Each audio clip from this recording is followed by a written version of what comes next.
Welcome to Unleashed, the show that explores how to thrive as an independent professional.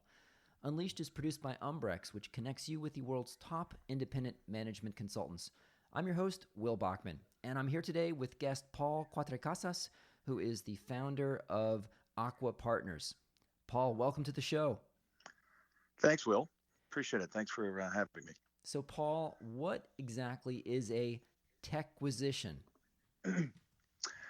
A techquisition is generally known as an acquisition, or it could be a large strategic investment of a tech company by a non-tech company. That's probably the most simple way of describing it. I love the fact that you guys came up with this term and even trademarked it. It seems like such a Mm-hmm. natural term to exist, a tech acquisition, techquisition. Um, so, Mm. so I understand that Aqua Partners really does two things. You work on the sell side, working with entrepreneurs Mm-hmm. looking to sell a tech company, and also with corporates that are looking to figure out how to buy a tech company. Let's start with that second piece. Mm-hmm. What are and I know that you have a book on the topic. Go Yes. and let's talk about your book and about your firm's approach to this, because I know you've come up with a really distinctive way of thinking about it.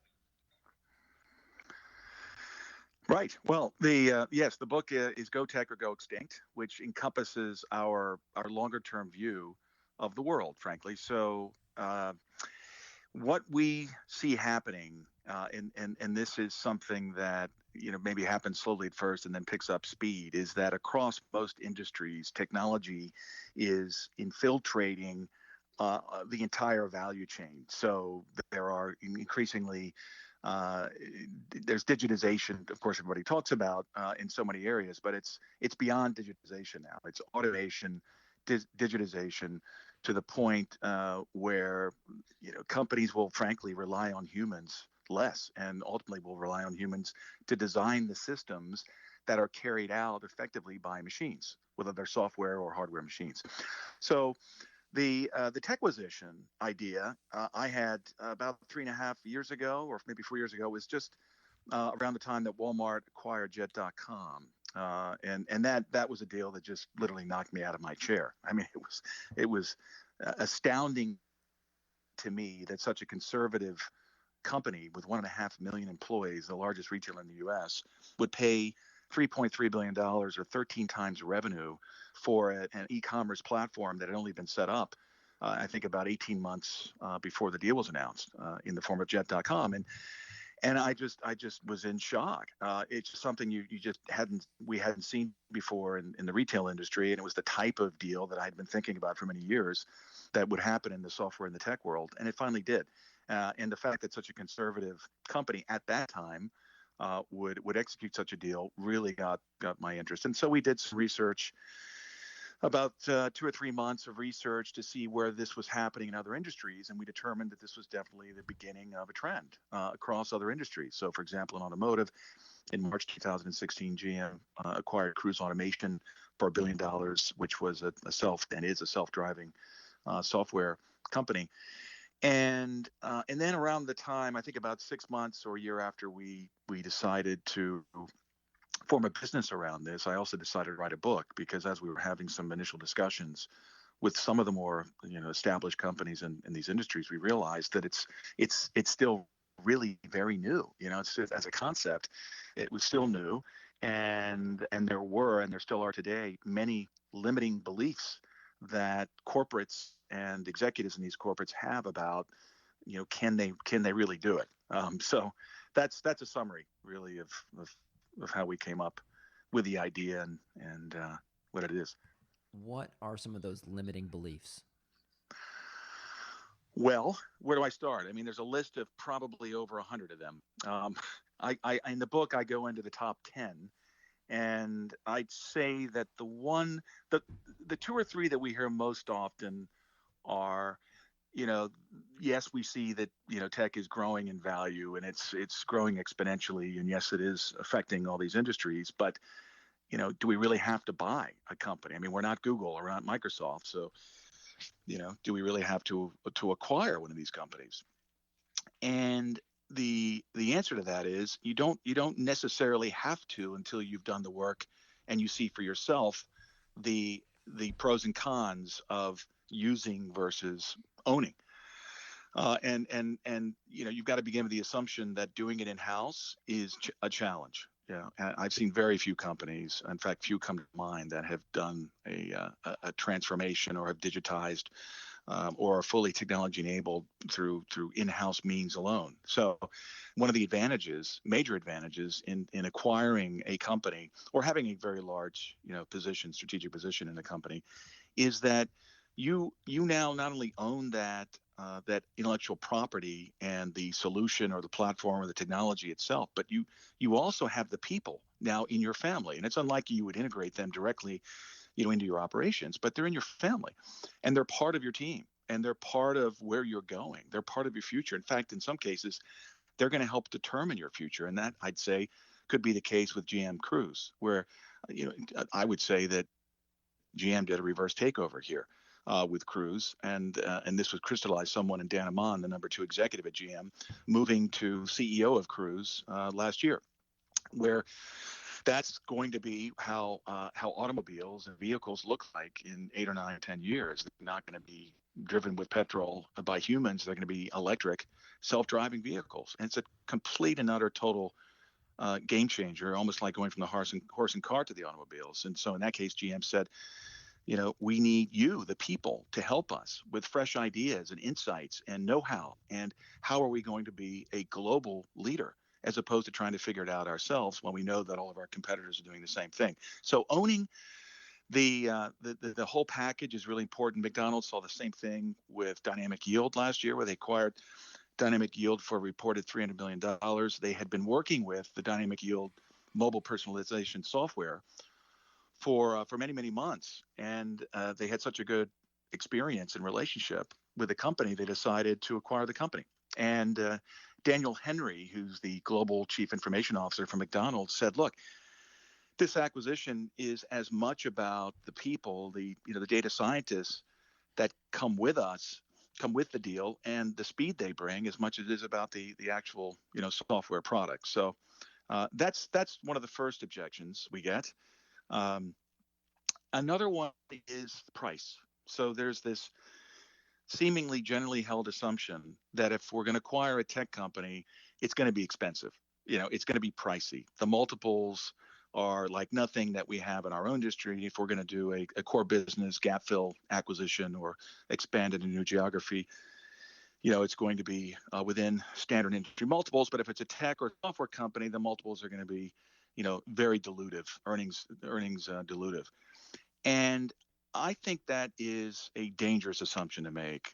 First of all, I don't think it's true at all. And I think, even if you look at some of the tech deals, if you look at Facebook, Instagram, when Facebook announced it was paying $1 billion cash for Instagram, or maybe it was $1 billion total in part cash, part shares, for 13 people, that's how many people Instagram employed at the time, that had no revenue. People thought Facebook was, kind of, losing it. And they just were, Zuckerberg was off on a tangent. And in fact, it's one of the smartest deals that's ever been done.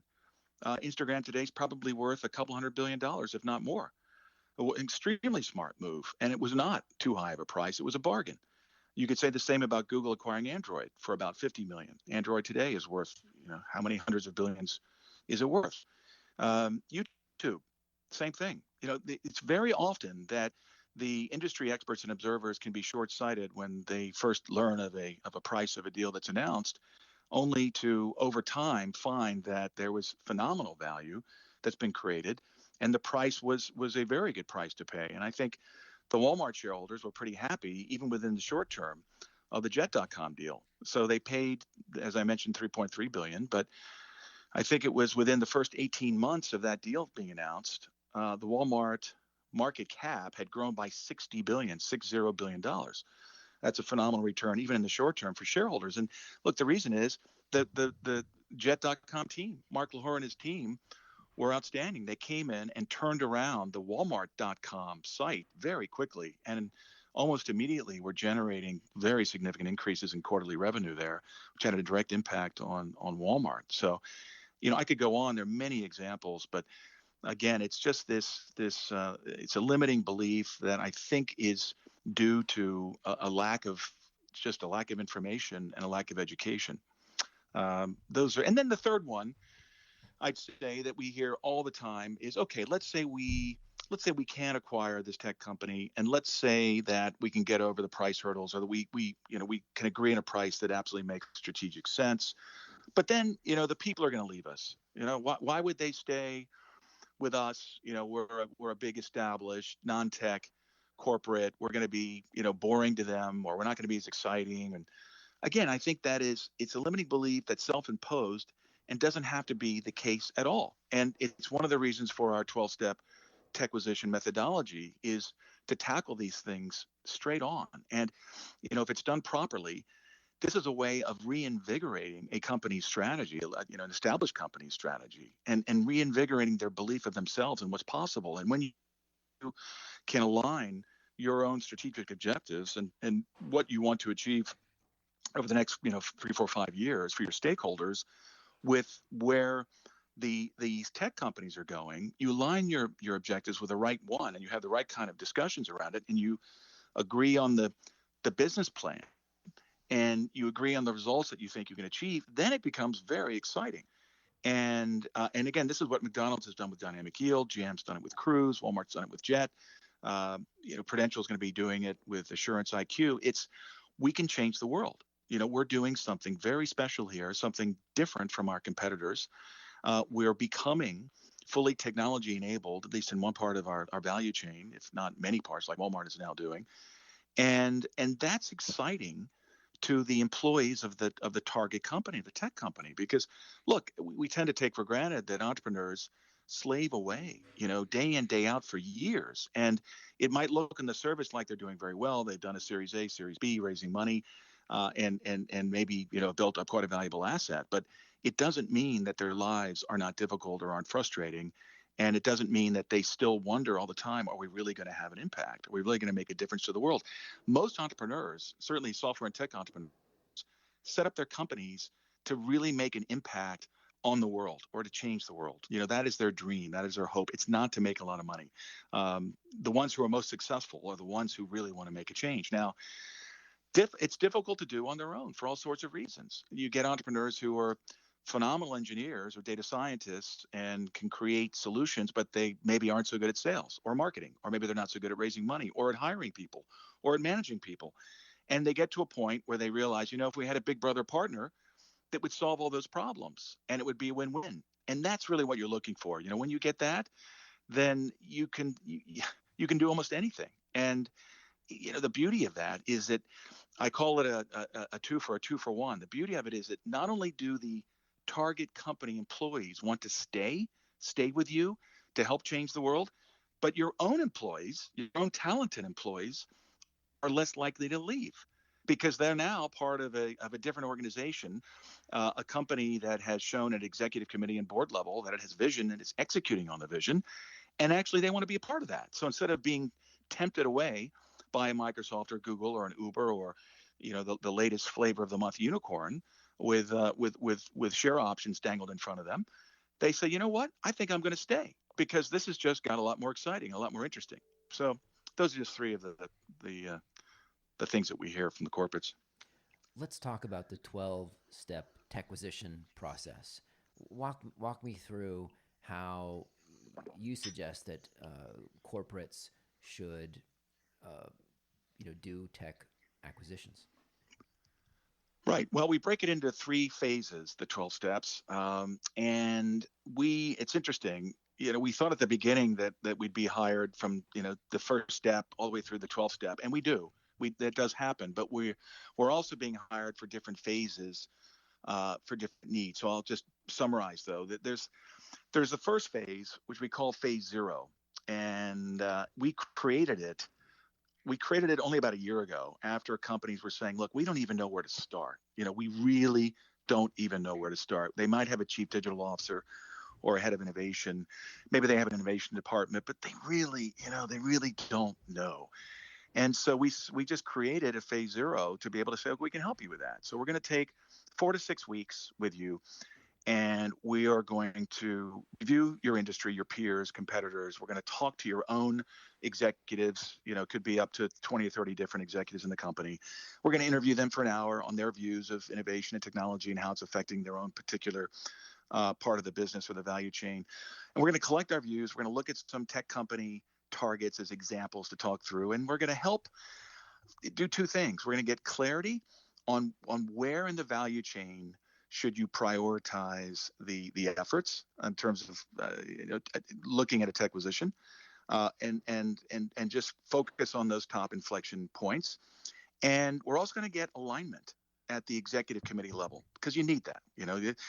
There's often one or two champions or sponsors of this idea in the executive team, but there's also one or two who are just dead against it for all sorts of reasons. And very often you might have the executive committee on board, but then there is reluctance at the middle management layer because there's an immune system there and it just rejects anything that's new.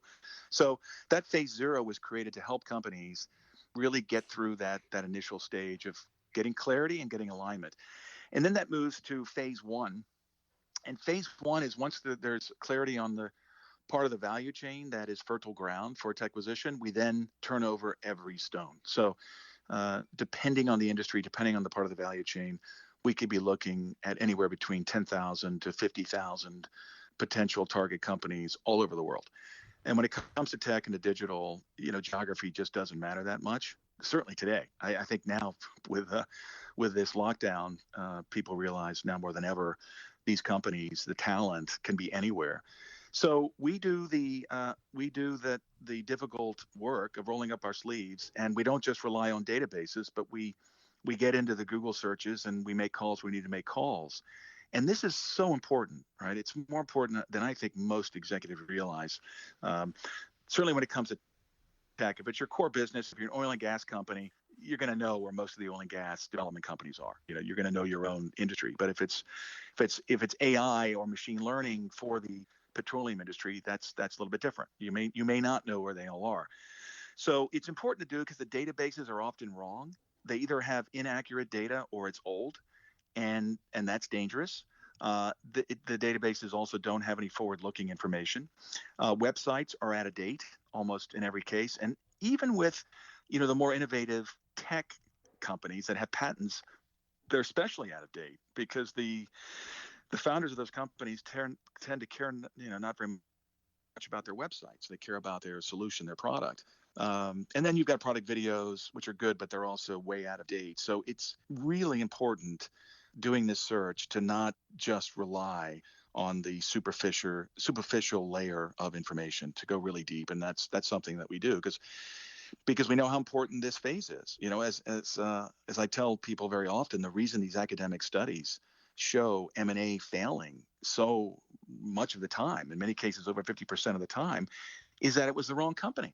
It was the wrong company that was acquired, or it was done in the wrong way. But it's got to be the right company. So we do that work, and then once we have a short list through a couple of months of work, typically sometimes 3 months, we get it down to a maximum of 30 companies, from 10,000 or 50,000 down to 30. And then we move into phase two, and phase two is contact. So it's contacting and engaging with those 30 companies.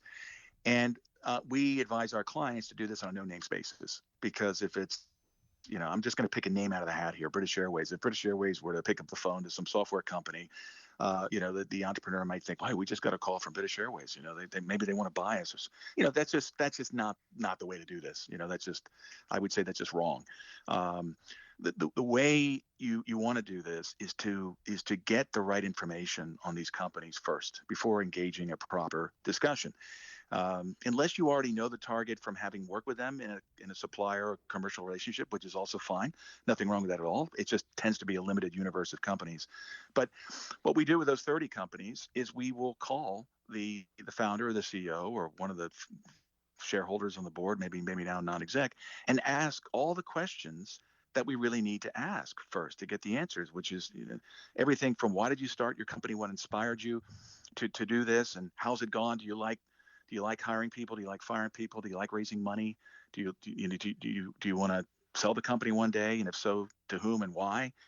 What are the real drivers? What are your challenges? And we ask about the numbers. And look, after doing those calls, we tend to end up with, a list of anywhere between 3 to 7 companies that are really quite special and that we're excited by. And that then moves into the next phase of contacting them, but to meet and have a proper discussion. And when we meet with them, they're meeting with our client for the first time, ideally. And we and our client turn up with the whiteboard in our boardroom and the target companies in the center of it.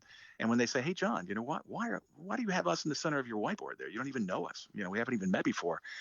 And we say, "Well, Bob, we've been talking about you every day for the last 3 months. We know everything about you. We love how you do this and how you do that. And we think, we could change the world somehow if we did this together. And, we've already thought about how we could partner. And that's why we're here today. Look, we're not here to buy you anything necessarily. This is just a discussion on how we could partner. And we've already given it a lot of thought. And we just wanted to share it with you. And, if you do that in the right way, it's extremely powerful. First of all, these companies at the end of the list, short list, tend to be among the very best companies that you're going to find. And the best companies get calls every day. They get calls from VCs, they get calls from corporates, but they don't get calls or meetings like this.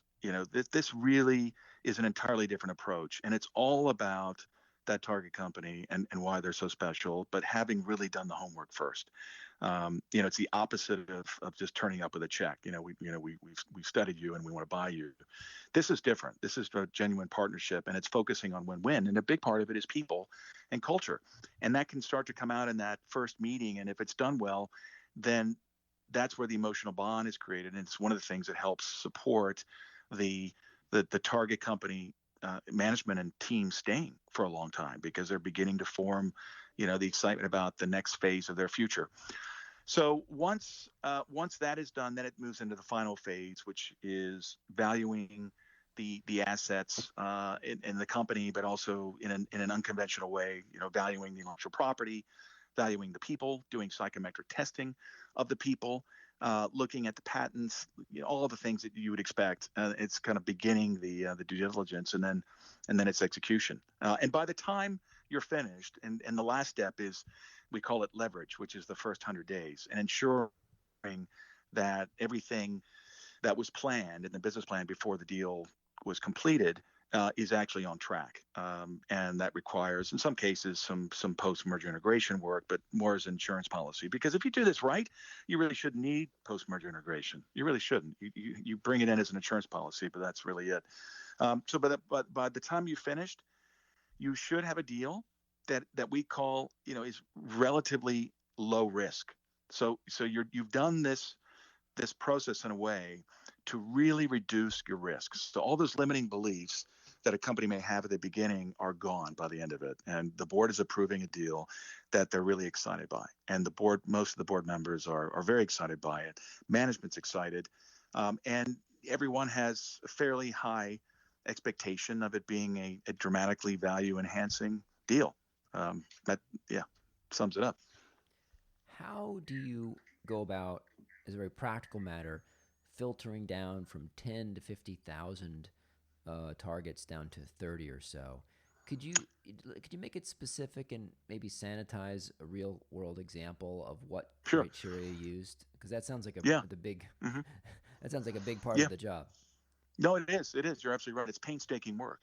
And yes, we have all levels of people involved. I mean, I will get involved because it's that important. And so the criteria tend to be, 4 or 5 primary criteria in the first layer of the search when you're going to get the 10,000 down to, or let's say 15,000 down to 2,000.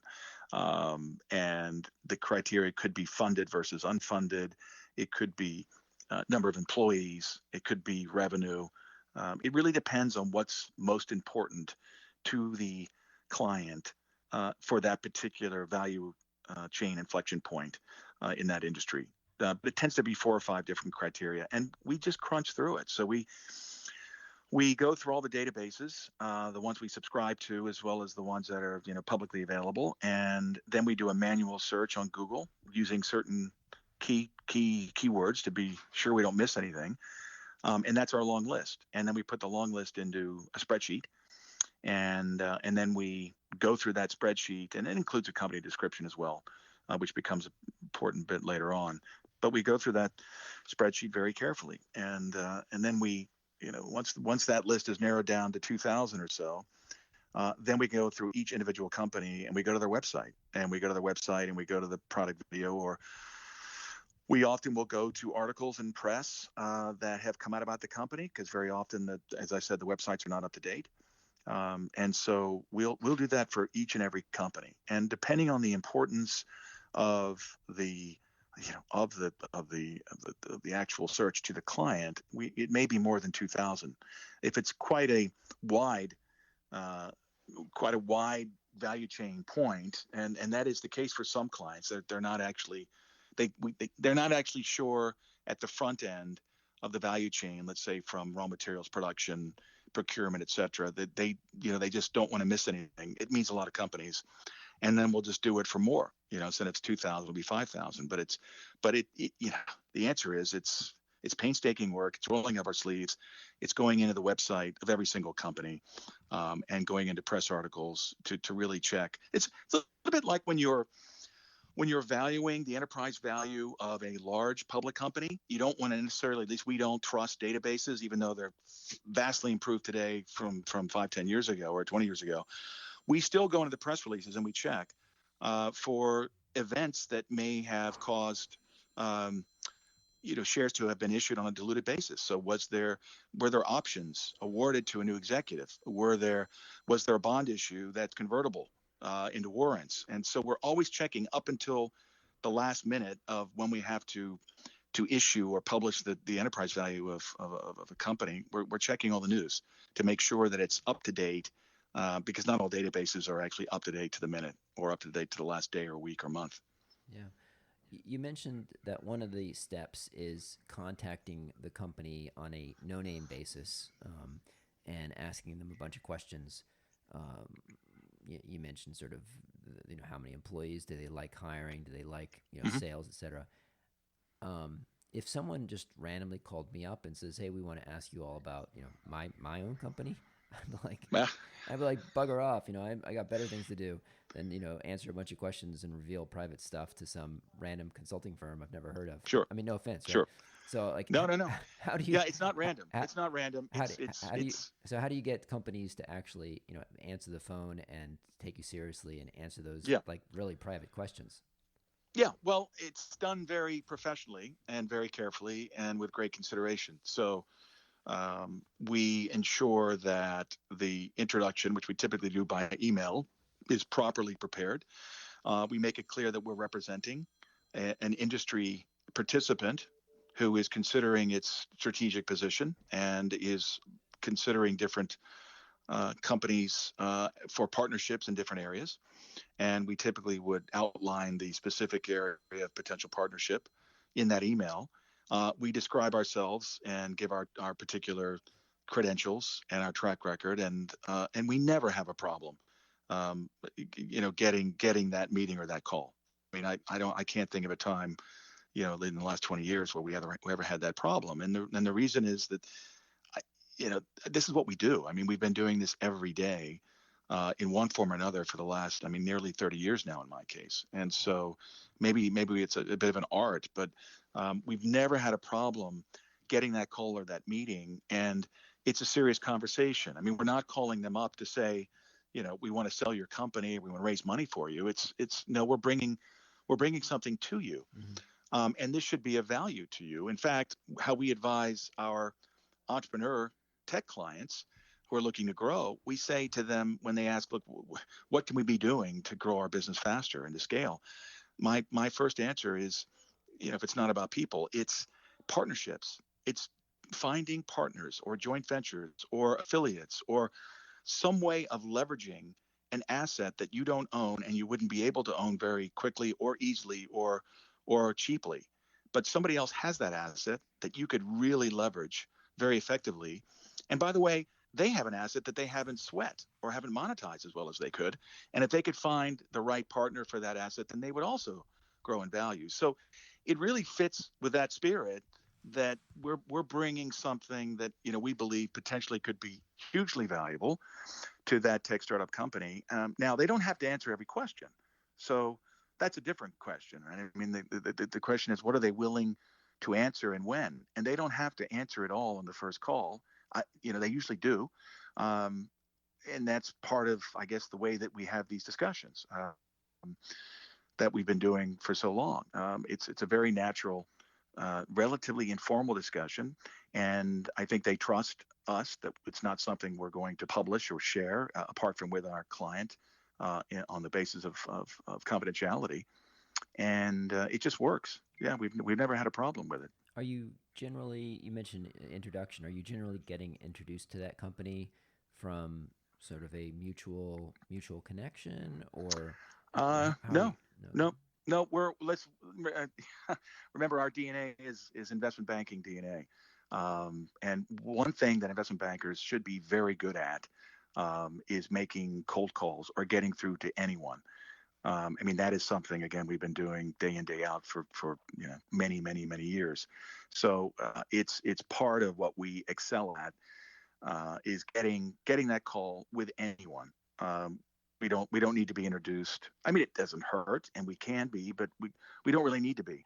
Um, and I think that's another misnomer in the industry, which is, well, if you've got a connection or if you can get through to someone that would really help. It actually today, it doesn't really matter that much, because what companies want is they just want to cut through to the truth and get to the value. I mean, not that relationships don't matter. Of course they do. They're extremely important, always will be, as is trust. But if you can establish trust through credentials and through track record and through association, then it's, well, let's just get to the truth. Let's see if there's something interesting here or not. And one of the consolation prizes for our clients and even for the target companies is that they've just met someone, and I don't mean us, I mean our client, that they otherwise wouldn't have met or wouldn't have known, and that's valuable. If you're a startup entrepreneur, the one thing you want to do is make connections and get visibility and get out there, especially with larger corporates who already have the channel and the brand and the sales force, and everything that frankly you would want as you're growing. So, it's only a good thing for both companies as long as there's trust. And certainly we don't have any expectation that any of the target companies we call would be releasing any sensitive or confidential information. That's typically not necessary. You mentioned a few times that you use a number of different databases. Can you talk about some of the databases that your firm finds helpful? Well, you can get quite a lot of data. You don't need all of them. Quite a lot of data from Capital IQ, FactSet, PitchBook, Traction, CB Insights, Crunchbase. You're gonna get most of what you need from the companies that have had some activity.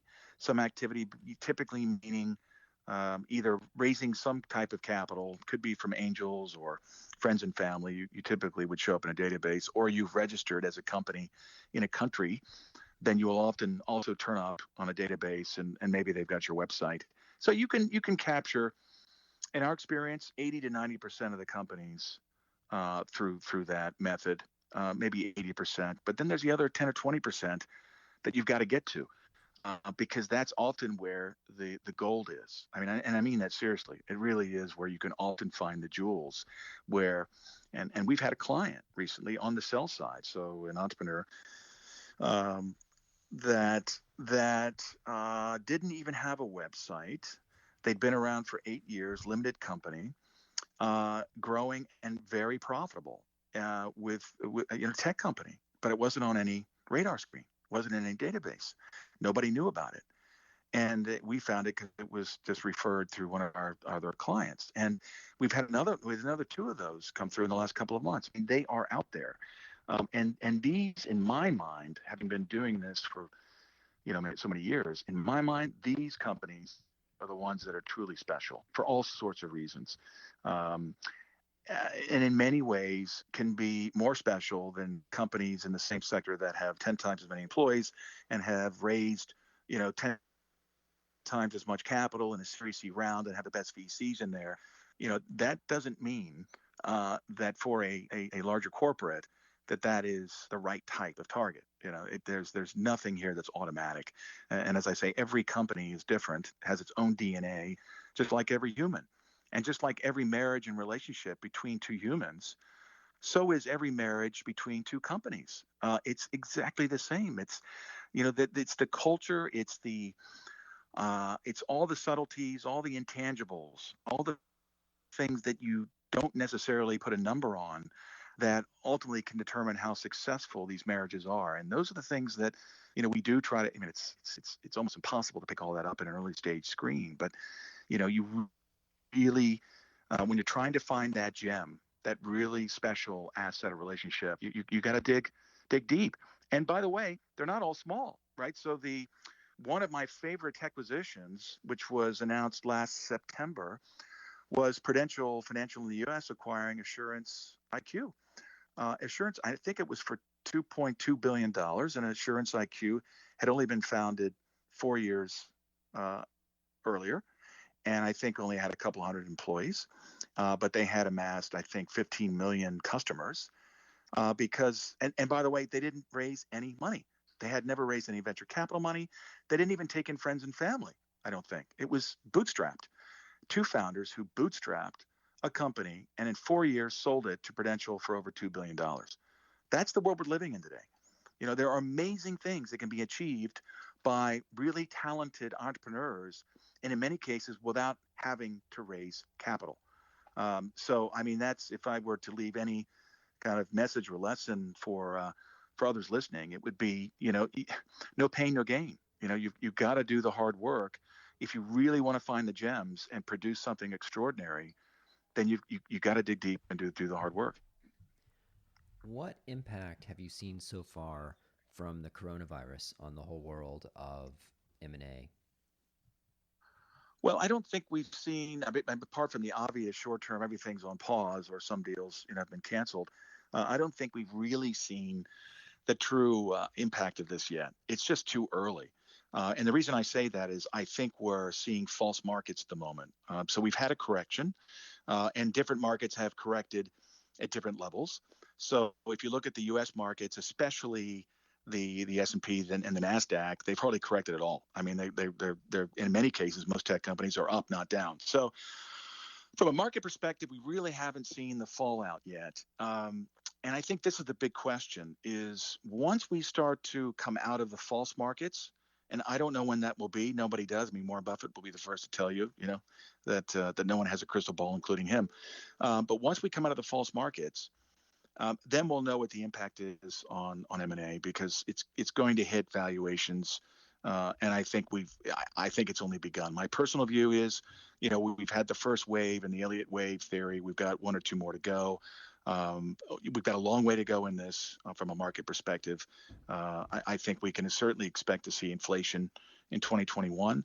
That's one of the reasons why the markets are holding up like they are, because you want to be in hard assets, property, stocks, gold, et cetera, in those kind of times.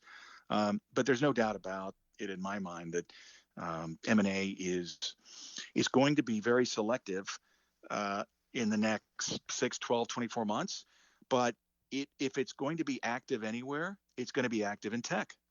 And I'm pretty sure about that. I mean, especially in the hot areas like AI, machine learning, and then to a lesser extent, cloud hosting. And then I would say we're going to see a lot of activity in 3D printing and drones, and certainly in food and food technology. I mean, there's just so much happening. And and unlike the last, I've lived through two crashes. I lived through the nuclear winter of 2000 to 2003, 2004, and also the credit crisis of 08, 09. In the first tech crash, nuclear winter, I didn't know if tech was coming back. Back in 2003, it was still early days. It was still, was tech just a thing? Was it just a trend? Was it just a dot-com boom and then it busted and that's it? Today, I can tell you for sure that no matter what type of crash we get, whether it's hyperinflation or it's GDP plummeting over the next 6 to 12 months, it doesn't matter. Nothing is stopping tech. Nothing. It's absolutely become the force of gravity, and it is charging through every single industry, and it doesn't depend now on cash being available to fund it because, as I said with the Assurance IQ example, clever, talented entrepreneurs can do incredible things by bootstrapping their companies and by creating solutions that companies need. And if they do that, they will grow their business and they will generate revenue, and they'll go on to succeed. So I think from an M&A perspective, tech M&A will still be around. Can't give you a view on to what extent. I think, again, next 6 to 12 months will be down. But it's a great opportunity for sure for the established corporates now to start talking to the tech companies that are on the short list. And we've had discussions with our clients for the last year and a half about a crash list, not knowing that we'd have the coronavirus hit. But the crash list has just been, we've had 10 years of a straight equity line, essentially, certainly in the U.S. with the S&P 500 and maybe many of the European markets. And that's because we've had near zero interest rates. Fundamentally, that's the most fundamental cause. We've had near zero interest rates for 10 years, which is also an anomaly. That's not normal. We've had a 35-year bond bubble with declining interest rates over 35 years. And so that's carried equity markets. So we were already saying to our clients, form your crash list because we're going to have a crash. And so is this the crash? It's not yet. But it carries significant probability that it will become the crash. And a crash, in my mind, is when you're reaching the state of maximum pessimism, when you just don't want to touch stocks. And today you can read the news. You got plenty of people saying, "Oh, it's a good time to buy." You get things. There's not enough pessimism in the markets right now to be calling it a crash. I mean, that's without looking at actual numbers. So yeah, we'll have to see. But M&A it will be down, but nevertheless selective and strong in certain areas of tech. Right. How do you keep track of all the information that you gather during one particular project? Do you have some kind of CRM or some kind of database on targets that you add that information to over time so that if you do an interview with one tech company on one project, maybe it isn't a fit, but then a year later, would you still have that information accessible for other clients? Yes, we do. We do. However, I have to say it hardly matters anymore. I mean, that mattered quite a lot 15, 20 years ago. But today, it doesn't really matter so much because things are changing so fast. I mean, that is the core concept that underpins our whole tech acquisition thesis and my book, which is exponential change. I mean, this is, the rate of change in many industries is beyond Moore's law. I was just watching a EXO Works webinar or summit last night showing how the cost of DNA gene sequencing has come down, dramatically. The cost dramatically faster than it would be determined by Moore's law.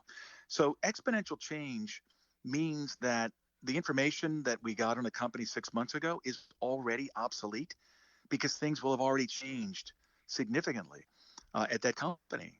Now, some of the core information, of course, wouldn't change in terms of why did we set our company up, but typically, they've already pivoted in some way, or there's been some course correction in their business plan, or they would have won new clients, which would have caused them to rethink what product solutions are going to launch. I mean, just so many things change. New people leave, people join. So it's valuable, but it's why I say databases are out of date because everything moves so fast. I mean, look, even accounting information, it's a fuzzy approximation of a distant past. It really is. I mean, it gives you some basis on which to make a judgment, but value is only determined by the future. It's the core concept of a DCF. You're going to discount future cash flows. What are those cash flows going to be? But it's all about the future. And it's what, Zuckerberg would have seen in Instagram when he acquired it for $1 billion, when it had no revenue and 13 people. He could see that actually, even if it didn't work out, that they could probably add enough value to Instagram, in the first 6 months or 12 months, that if it didn't work out in the way that it has worked out, they probably could have sold it for $5 billion or $10 billion. It wouldn't have been a loss. It wasn't really a risk to them. And so, when it comes to data, it's not about data anymore. I mean, data is everywhere. Data is becoming more and more of a commodity, and it's now about insights. It's funny we're saying this, even when some people are just saying, well, data is the new oil. Well, actually, I think we've moved beyond that already, and we're moving into insights that's based on constantly changing and evolving data. And that data is moving faster and faster, and a lot of it has to do with human behavior, which has also changed. I mean, it's just been super turbocharged by coronavirus in terms of human behavior. So this is what's exciting to me is being able to keep up with the change and providing insights that are current and that frankly relate to what we can expect in the future rather than what we saw back in the past. Fantastic. Well, thank you so much for joining today, Paul. Where is the best place for people to find you and find your firm? Well, best thing would be to just come to our website, which is aquapartners.com. That's 2 A's. Or you can email me, paulc@aquapartners.com. Probably the best way to get in touch with us. Fantastic. Well, I'll include those links in the show notes. Paul, thank you so much for joining today and helping tell us about Techquisitions. Thank you, Will. Really enjoyed it.